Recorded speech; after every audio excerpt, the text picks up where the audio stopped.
Well, giving all praises to the Most High. It's good to be back, but it's cold to be back.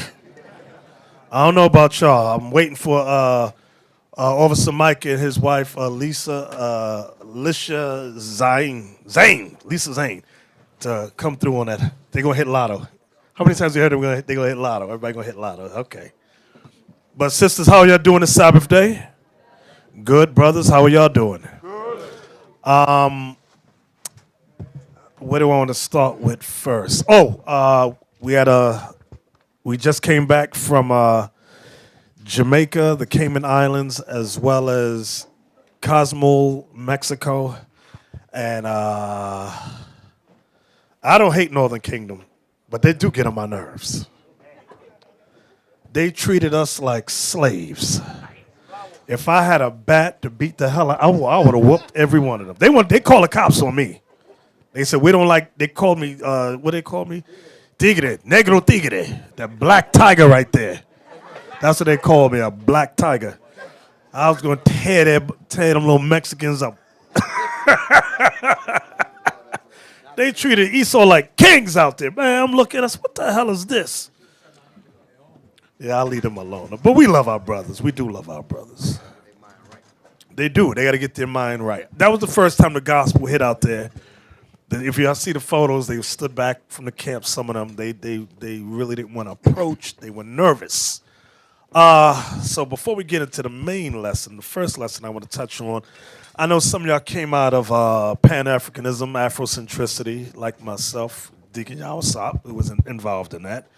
And Deacon Asaph used to honor Kwanzaa. Did you ever celebrate that? No? Okay. Well, we're going to talk about, briefly, Kwanzaa versus Hanukkah in brief. A brother by the name of Ronald McKinley Everett. Today he's known as Dr. Maulana Karenga, professor and chairman of Black Student Studies at California State University. He created the holiday known as Kwanzaa today. He created it back in 1966, the turbulent 60s. If we can look up Kwanzaa on Wikipedia, let's take a look. All right, blow up the picture first. Let's look at the photo. And let's make sure on Periscope they can see the photo too. That's Ron Karenga right there in the center. And if you notice for Kwanzaa, they have the 7 candlesticks, the candelabra. Some of them have the Kenti hats on. I even see Edomites, 1, 2, 3 in this photo. All right, pull back. Okay. Kwanzaa is a week-long celebration held in the United States and in other nations of the Western African diaspora. The word diaspora means scattering. That's what it means in the Americas. The celebration honors African heritage and African American culture and is observed from December 26th to January 1st, culminating in a feast and gift giving. Kwanzaa has 7 core principles. Okay, let's go down. Let's go to the principles. Okay, principles and symbols. See, 7 candles in a candelabra. Am I pronouncing that right? Candelabra. Symbolize the 7 principles of Kwanzaa. Kwanzaa celebrates what its founder called the 7 principles of Kwanzaa, or Nguzo Saba. Where's Namdi? Ezekiel, is he here today? Okay, you can pronounce these words for me. Consisting of what Karenga called the best of African thought and practice in constant exchange with the world. These 7 principles compromise, and the language is Swahili. Kawada, a Swahili word meaning common. Each of the 7 days of Kwanzaa is dedicated to one of the following principles as follows. Umoja, that stands for unity, to strive for and to maintain unity in the family, community, nation, and race. The next one is the second candle represents Kuju Chakazulu. What does that say? Kuju Chagulia. What he said. It stands for self-determination, to define and name ourselves as well as to create and speak for ourselves. Ujimas, the third candle, which represents the collective work and responsibility to build and maintain our community together and make our brothers and sisters' problems our problems and to solve them together. The next one is Ujama, which stands for cooperative economics. To build and maintain our own stores, shops, and other businesses and to profit from them together. Then the next one is Nia, which stands for purpose. To make our collective vocation the building and developing of our community in order to restore our people to their traditional greatness.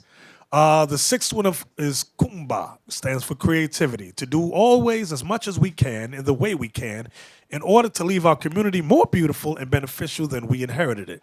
And the seventh one is Imani, which stands for faith. To believe with all our hearts in our people, our parents, our teachers, our leaders, and our righteousness and victory of our struggle. So, this to the unlearned and untrained ear sounds, give me a word, sounds good, encouraging, deep, beneficial for our people. I was very impressed when back when I was in Afrocentricity. I said, yes! But we never kept it. But I said, okay. It was something. It was something. I thought it was deep. I thought it was admirable. But late in life, when I learned the scriptures, I said, there it is right there. Give me, who's reading for me? Sure. Give me Jeremiah 18, verse 12. Jeremiah 18, verse 12. The book of Jeremiah, chapter 18, verse 12. And they said, there is no hope, but we will walk after our own devices. And we will everyone do the imagination of his evil heart. Wait, read that again. And they said, now remember, this is Israelites speaking. Now, Dr. Molana Karenga, as he likes to be called, he's an Israelite, whether he knows it or not. This is what we're reading here applies to him and many of our people. Read it one more time. And they said, there is no hope. We felt at the time there was no hope. Remember, this was created during the 60s. He said there's no hope. He said we cannot be celebrating these white supremacist holidays, which we all agreed with. Absolutely. But go ahead. But we will walk after our own devices. See, here's the problem. We will walk after our own devices. Go ahead. And we will everyone do the imagination of his evil heart. See that? Everyone walk after the imagination of his evil heart. Hence, Kwanzaa. It sounds very, help me out, empowering. It sounds very self-empowering. However, it's from the devices of a man's own heart. Watch this. Give me Sirach in the Apocrypha chapter 5, and let's start at verse 2. Sirach chapter 5 and verse 2. Now, I know the brother meant well. He meant well. However, the problem is it goes outside of God's plan for our people. Sirach chapter 5, let's read 2 through 4. The book of Sirach, chapter 5, verse 2. Listen good. Follow not thine own mind and thy strength to walk in the ways of thy heart. That is the number one problem with blacks and Latinos. We love to follow our own mind. Esau has taught us to be individuals. As individuals, we cannot work collectively as a race, as a unit, as a nation. Esau works together. So although this Kwanzaa is a man-made holiday, he's creating it to try to get us to work together. However, it's based upon his own individualism, his own individual ideas. Read it again. Follow not thine own mind and thy strength to walk in the ways of thy heart. Go ahead. And say not, who shall control me for my works? And say not, who shall control me for my works? I want you all to remember there is a God who does tend to get angry with our people for doing foolishly. Go ahead. For the Lord will surely revenge thy pride. See that? For the Lord will surely revenge thy pride. Come on. Say not, I have sinned.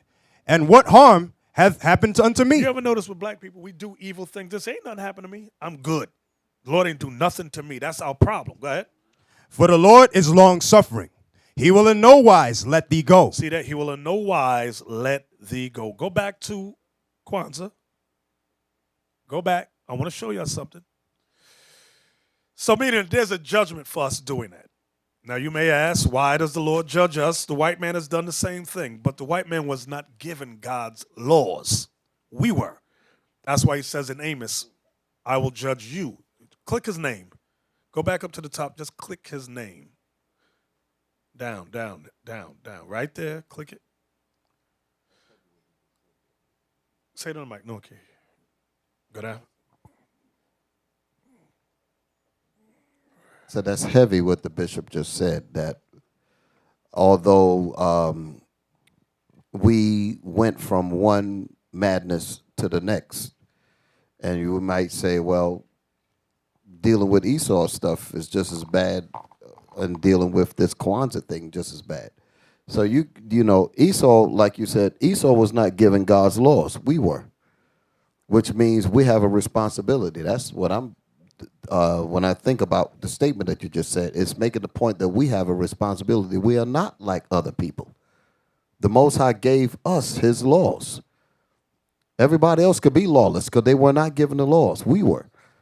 And because we were given the law, we have to conduct ourselves differently. We cannot measure our actions. We cannot measure our lives by the lives of others because they were not given the laws. We were. The Most High is not going to hold them guilty in terms of keeping God's law because they weren't given to them. We were. We're responsible for keeping these laws. Exactly. So we just read in Sirach 5, say not I have sinned, and what harm hath happened unto me. For the Lord is long-suffering, and he will in no wise let thee go. Pan down. Right there. See where it says conviction for assault and false imprisonment. Now, let me just preface it by saying, I'm not saying that this is true at all, but this is what happened. It was in the news. Whether it's true or false, it was in the news. It says in 1971, Karenga was sentenced to 1 to 10 years in prison on counts of felonious assault and false imprisonment. One of the victims gave testimony of how Karenga and other men tortured her and another woman.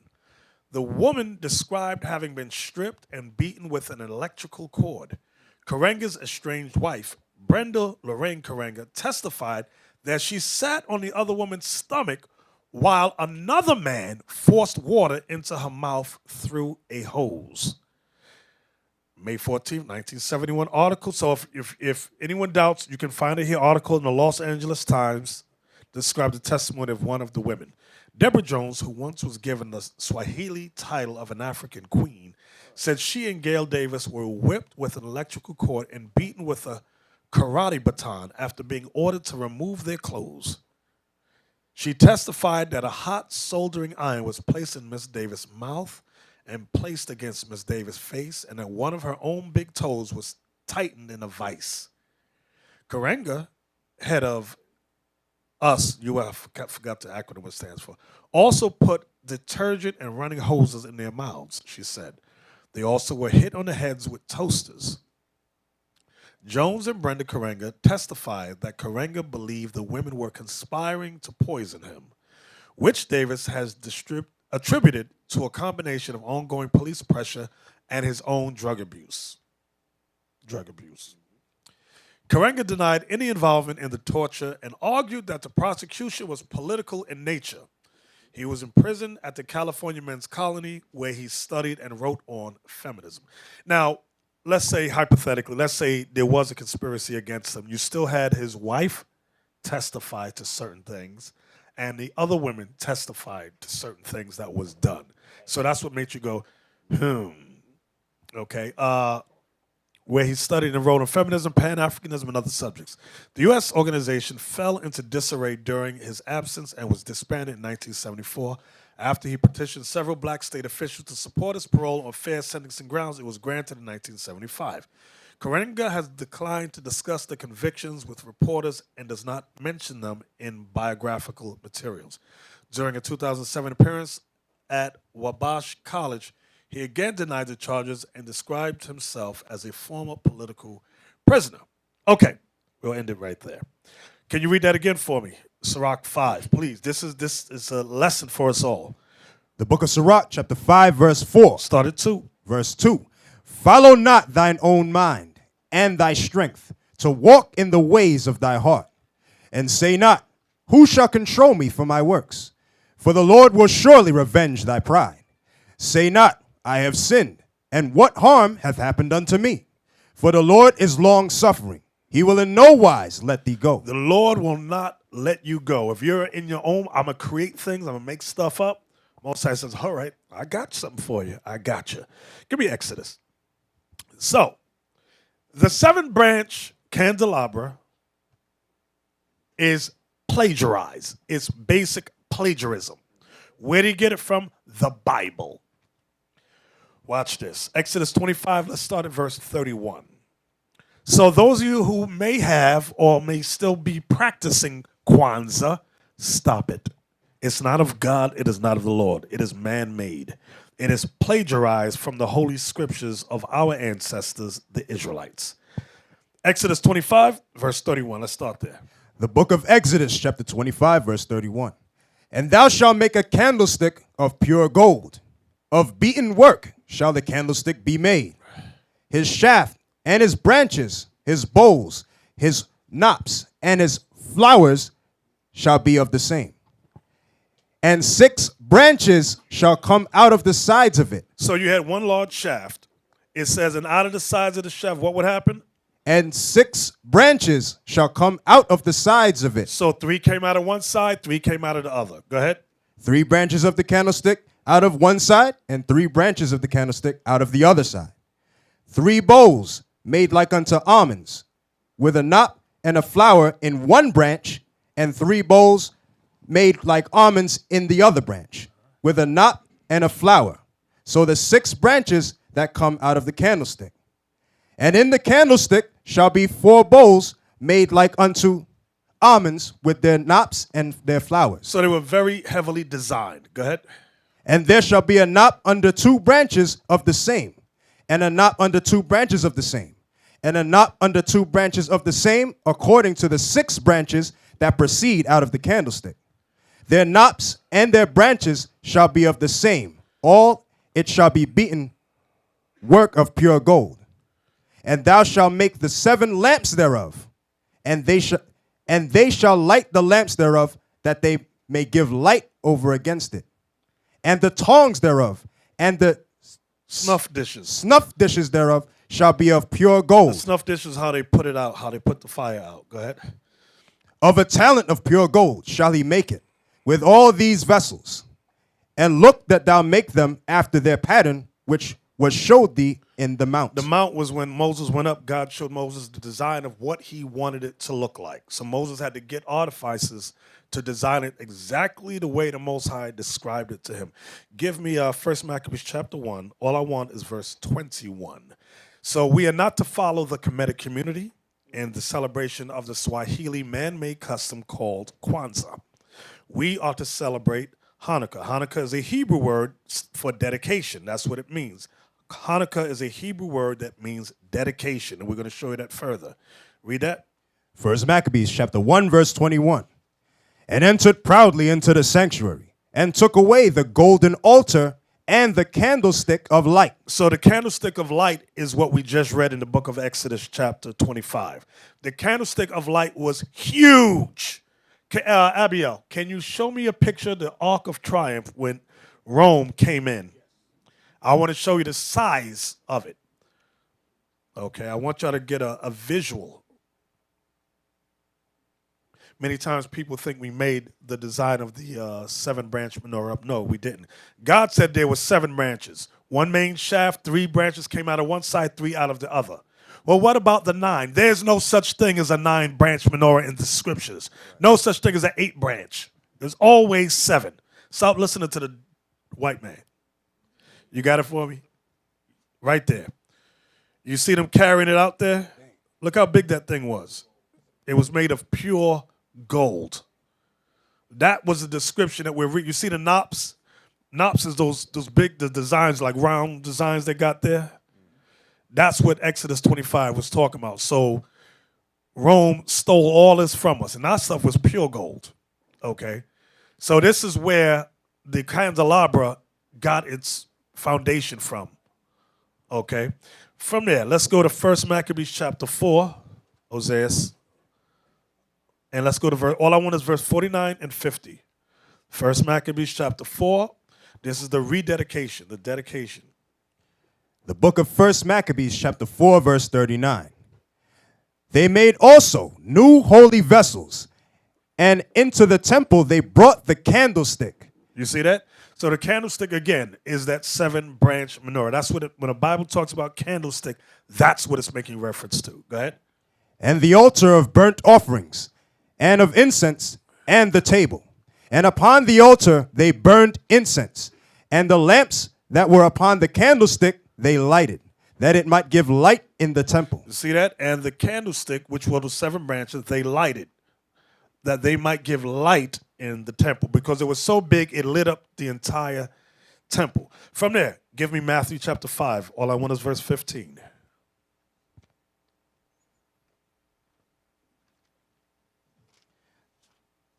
The book of Matthew, chapter 5, verse 15.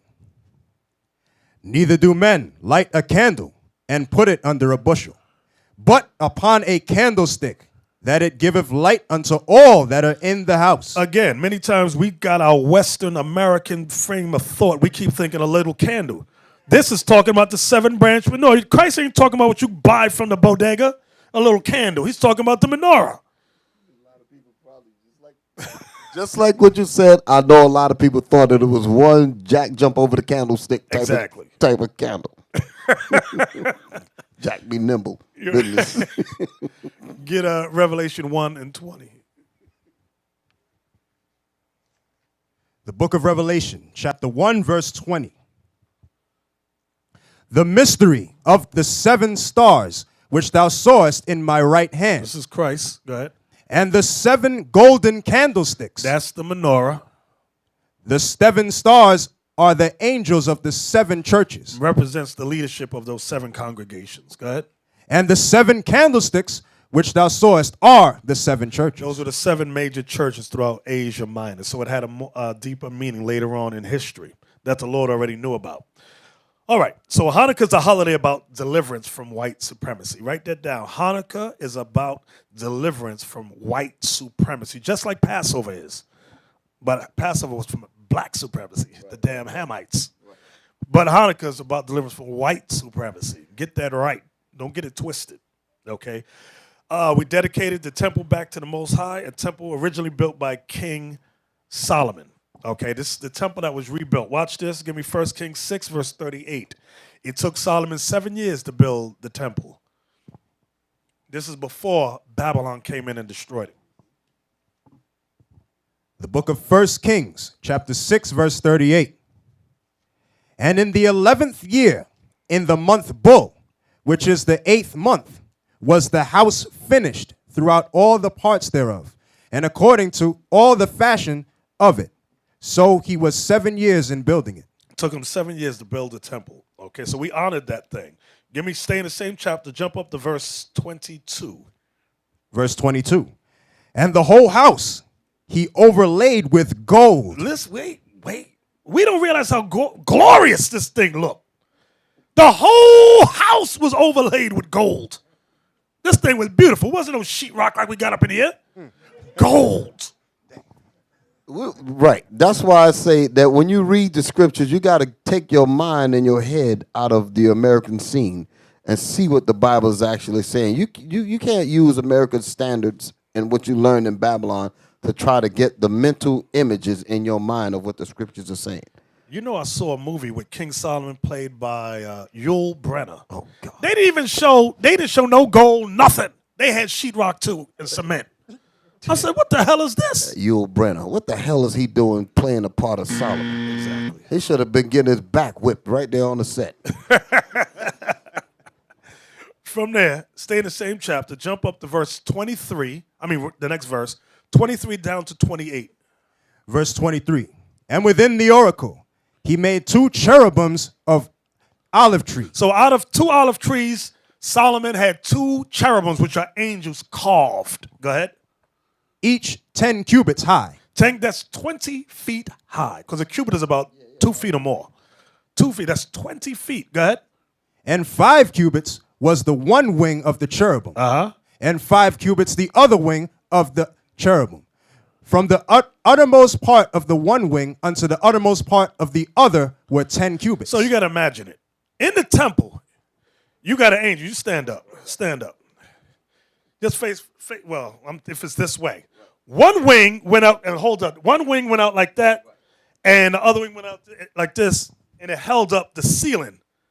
Y'all got to imagine it. So when you walked in, you had a 20-foot high ceiling with two images of two black golden angels with their wings stretched out holding up the ceiling. That's beautiful. That's what you call architecture. Yeah. In the real Go. sense. That's some engineering architecture for real. Architectural images, by the way. Yeah. There you go. There you go. Images. Architectural imagery. Hey, Abiel, do me a favor, because I couldn't find it. Maybe you can. I know you're good at this stuff. In the movie, it's either Return of the King or it might be The Hobbit. They walk to some castle and you have images, huge images, as they walk in of their former kings. You know what I'm talking about? It might be Lord of one of those. Yeah. Okay. So when I saw that, because remember, J.R. Tolkien, who wrote that movie, he was so-called Jew. He was Amalek, so-called Jewish. He based everything on the scriptures. They said he would sit around and read the Bible and make up those Hobbit, Lord of the Rings, Return of the King. Got it all from here. The Witch of Mordor and all that was from here. And the locations. Right there you go, right there. There you go. So imagine, you got to imagine, he got that from what we're reading here. With the angels with their, and they had it faces. So images are evil. God told Solomon. I'm sorry.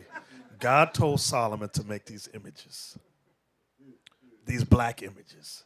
Stop listening to these undercover Edomites, because that's what I'm going to start calling these people. Yeah, see, right. Look at the 3 ships at the bottom. Look how huge them things was. That's contrast. That's the established scale, so you can understand how big those things are. Exactly. So, in the temple was beautiful. It's hard. We got to try to sit down and draw that thing. It's just hard. You got to, because we stuck on Negro. Just try to imagine that stuff for our people. Go ahead. Thor, the first one, when it shows the castle was gold. Let me get that image real quick. I think it shows it. Give you an example. Just give an example. That thing is bad. That's pure gold. So that's a temple. Imagine the temple is better than that, of course. And you see the big, is that statues on the side there? On the left? That's an example. Now Esau, of course, takes our imagery and makes it his own, but that's an idea of what you can get regarding the temple and how it was built and told to be built. Exactly. The floating city. Right. I see that floating city. Yes. Osiris, what verse did you leave off at? I was at the end of verse 24. Okay, we're reading down to 28. Okay. Verse 25. And the other cherubim was 10 cubits. Both cherubims were of one measure and one size. The height of the one cherub was 10 cubits. So was it of the other cherub. And he set the cherubims within the inner house. And they stretched forth the wings of the cherubims, so that the wing of the one touched the one wall, and the wing of the other cherub touched the other wall. And their wings touched one another in the midst of the house. And he overlaid the cherubims with gold. You see that? So it was beautiful, bro. I can't imagine this thing. So now this temple is what the Babylonians destroyed around the year 586 BC under Nebuchadnezzar. We rebuilt it under our forefather named Zerubbabel. Okay? Under Zerubbabel, you had Nehemiah, Ezra around 539. This was 23 years later when the Persian King Cyrus gave the Israelites liberty from captivity. So we rebuilt it, but it didn't look as glorious when you read the book of Haggai. It said it did not look as good. Then the Greeks came in and defiled it in 166 BC under Antiochus Epiphanes. I believe it was the 4th or the 3rd. 4th? You know, I was getting them mixed up. Then it was rededicated 2 years later in 164 BC by the Maccabees. Give me John 10:22. So when they rededicated the temple in 164 under Judah Maccabees and his brethren, years later, our Savior, the King, honored that day. Come on. The book of John, chapter 10, verse 22. And it was at Jerusalem, the feast of the dedication, and it was winter. Y'all see that? So let me ask a question out here. How many winter holidays do we have? How many winter holidays do we have? Raise your hand. Don't everybody raise it at once. Okay, I see 3 hands. 4. Let me hear this young man right here in the front. State your name. Shalom. Shalom. Brother Zephaniah. Zephaniah. Oh, 3. wait. Just stop. I need y'all to help these brothers with names. Everybody's hearing other brothers' names taking the same name. I think he's the 5th Zephaniah now. More than that, right? Y'all read the book of Chronicles. You get all names in there. I'm sorry. Zephaniah, what'd you say? There's 3. The Feast of Dedication, Feast of Purim, and the Destruction of Nicanor. Very good.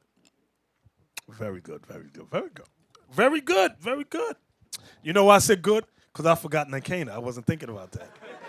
Very good. You're right. You absolutely right. All praises to the Most High. He been in the beginner's class? Give me Colossians 2:18. The book of Colossians, chapter 2, verse 18. Let no man beguile you of your reward in voluntary humility and worshiping of angels. When it says in worshiping of angels, going into messengers, men, that's what it's talking about. Read it again. Let no man beguile you Let no man trick you. Go ahead. Of your reward In a voluntary humility. In voluntary humility, you're humbling yourself to something some man made. Go ahead. And worshiping of angels. Worshiping man-made doctrines. Was that it? No.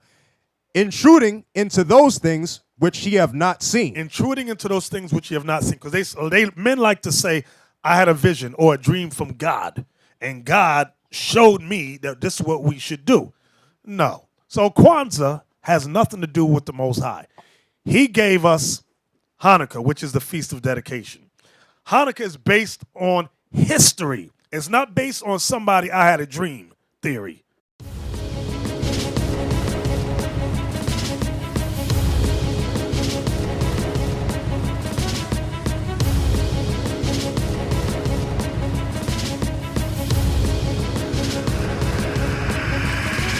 Shalom, Israel. I'm Elder Nathaniel, Israel United in Christ.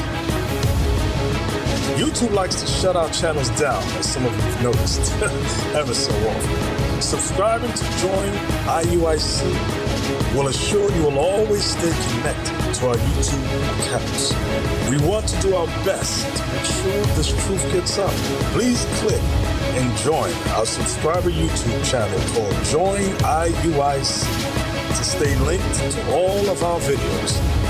So again, please make sure you subscribe to this and join IUIC channel to get your latest updates from all our YouTube channels. Shalom.